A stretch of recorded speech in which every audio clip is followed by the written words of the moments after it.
Chapter 2: The Last Noblewoman. Aarya could not sleep. Even after the servants dimmed the candles and quietly left the room, her mind remained trapped in chaos. She sat silently on the edge of the enormous bed while rain tapped softly against tall palace windows. This wasn't real. It couldn't be. Yet every second felt painfully vivid. The cold marble floor beneath her feet, the scent of wax candles, the weight of silver hair brushing against her shoulders. Even her heartbeat felt unfamiliar. Aarya slowly raised trembling hands again. Still not hers. She squeezed her eyes shut. "Wake up," she whispered. Nothing happened. No alarm clock. No hospital. No modern world. Only silence. Aarya buried her face into her hands. "I actually died." The words made her chest tighten. Her mother. Her unfinished dreams.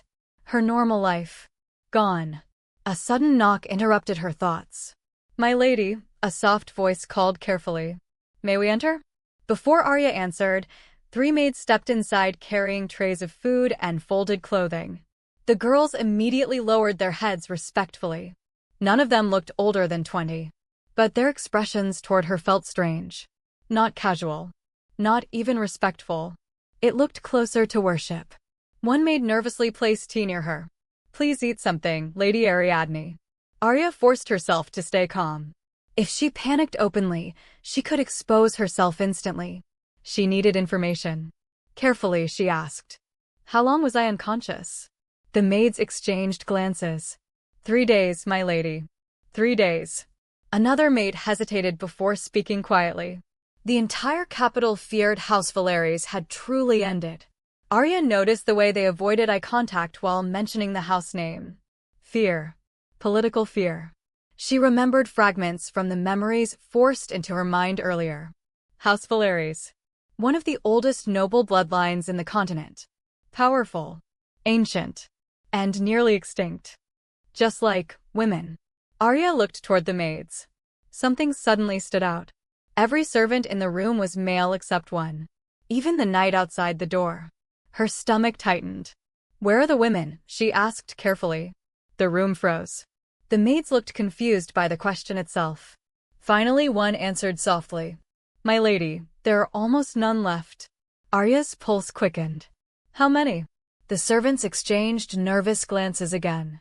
Then the oldest maid whispered. "In the entire empire, perhaps 1 woman for every several thousand men." Aarya stared at her. "What?" The maid lowered her head further. "The Crimson Plague, the Mana Wars, and the Ancient Curse," she said quietly. "Most women died generations ago." Aarya felt cold. No wonder everyone looked at her like treasure. Or prey. The maid continued carefully. "Noble women are especially rare now. Most kingdoms no longer have direct heirs." Another servant added bitterly. "That is why wars never end." Arya's mind raced rapidly. In her old world, gender imbalance alone caused social problems. But this would completely reshape civilization itself. Inheritance. Politics. Marriage. Power structures. Everything. Suddenly she understood why the atmosphere around her felt suffocating. She wasn't being treated like a person. She was a national resource. Aarya suddenly asked the question haunting her most. "What happens to noble women here?" Silence. The servants looked uncomfortable. Finally, the oldest maid answered. "They are protected and married." Protected. The way she said it sounded more like imprisoned. Aarya quietly clenched her fists. No. Absolutely not. She survived death only to become some political breeding tool? Not happening. One younger maid suddenly spoke nervously. "But things may be different now, my lady." Aarya looked at him. The servant swallowed hard. "The 6 kings themselves are coming for you."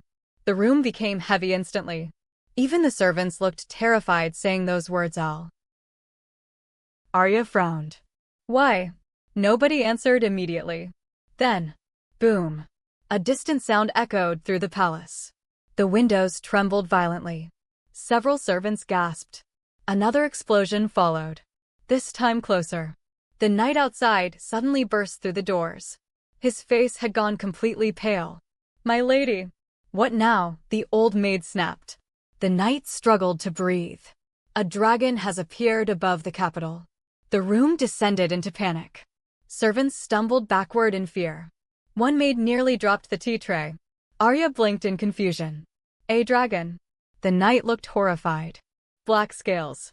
Crimson eyes. Even the old maid lost color in her face. The Dragon King. Another thunderous roar shook the palace itself. The windows rattled so hard cracks spread across the glass. Far outside, people screamed. Aarya slowly walked toward the balcony, despite the servants begging her not to. Rain slammed against her face as she stepped outside. And then she saw it. Her breath stopped. A colossal black dragon circled above the capital city beneath the storm clouds.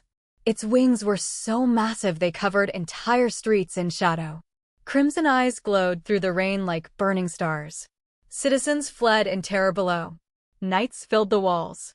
Magic cannons aimed toward the sky. Yet nobody attacked. Nobody dared. Because standing atop the dragon's head was a man. Tall. Broad-shouldered. Wrapped in black royal armor. Long dark hair moved violently in the storm wind.